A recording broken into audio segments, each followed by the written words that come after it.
प्रिय प्रशिक्षणार्थियों, आप इस क्षेत्र के विभिन्न इकाइयों से यहाँ आए हैं।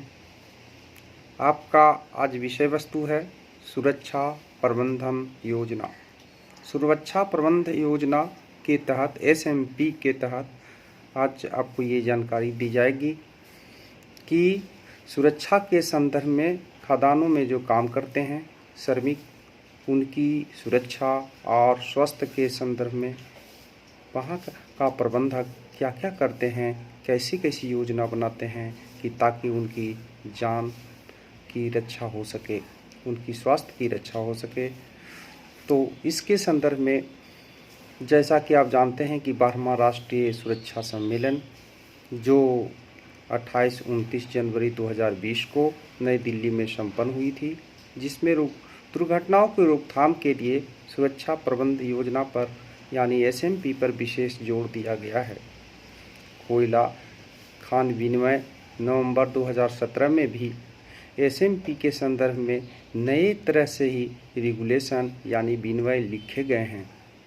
अतः सभी व्यक्तियों को काम करने वाले सभी श्रमिकों को और हमारे सुपरवाइजरों को और अधिकारियों को इसके संदर्भ में सरल और सुबोध तरीके से समझने की ज़रूरत है और धरातल पर लागने की ज़रूरत है, कार्यान्वित करने की ज़रूरत है। पहले ये जाने कि यह है क्या। यह एक महत्वपूर्ण दस्तावेज है जिसमें मुख्य गतिविधियों की रूपरेखा पहले से निर्धारित की जाती है और कार्यस्थल पर सुरक्षा और स्वास्थ्य के बारे में विस्तृत जानकारी दी जाती है।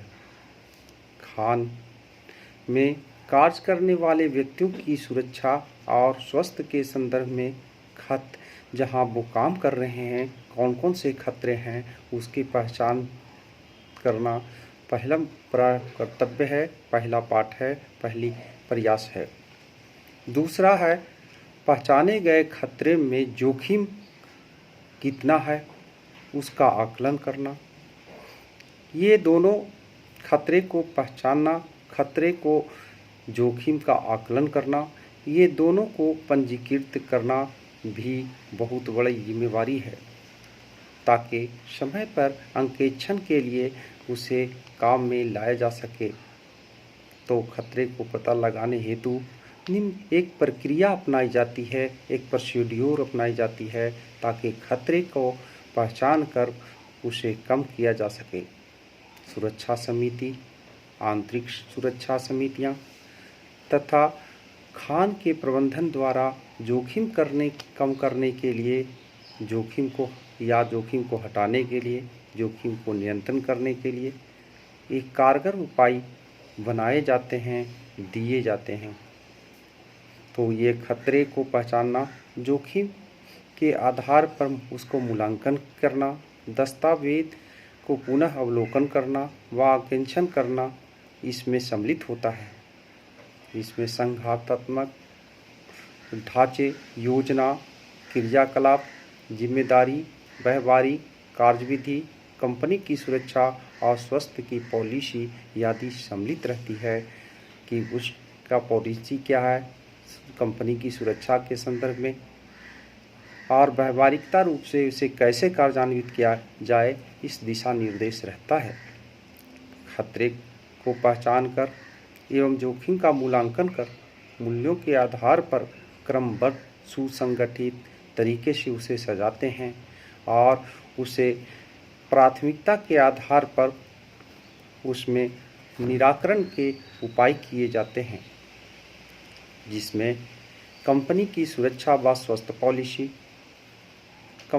पॉलिसी के क्रियान्वयन का योजना, पॉलिसी लक्ष्य की प्राप्ति हेतु उसकी क्षमता को बढ़ाना, मुख्य जोखिम प्रबंधन योजना में जो अत्यधिक जोखिम है उसे निकालना, मानक क्रिया विधि स्टैंडर्ड प्रोसीड्यूर को बनाना और उसे लोगों तक पहुंचाना, SMP की उपलब्धियों को मापने हेतु मूल्यांकन करने और सही समय पर सुधार के अलग अलग तरीके को बताना तथा एसएमपी पे नियंत्रण समीक्षा रिव्यू करवाना, जिसके जिम्मेवारी प्रबंधन की होती है।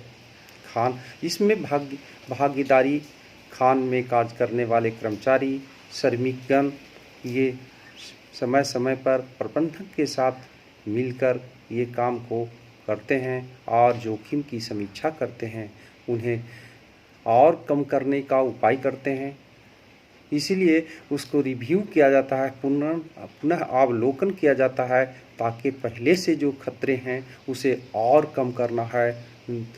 खतरे को कम करने के लिए सबसे पहले ये विधि अपनाई जाती है कि सबसे उच्च रिस्क वाले को पहले करना, उसके बाद कम करने वाले को वरीयता क्रम में सजा कर उसके अनुसार काम करना।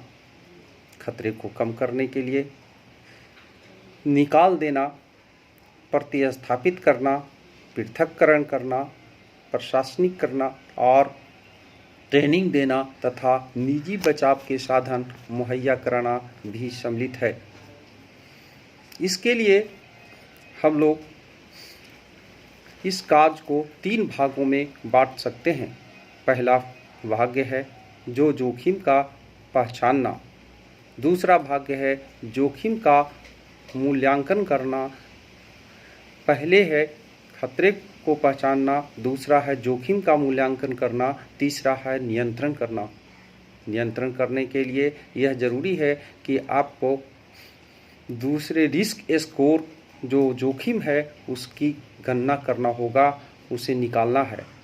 जोखिम स्कोर को निकालने के लिए संभावित यानी संभावना और नतीजा का गुणनफल निकालकर स्कोर को किया जाता है।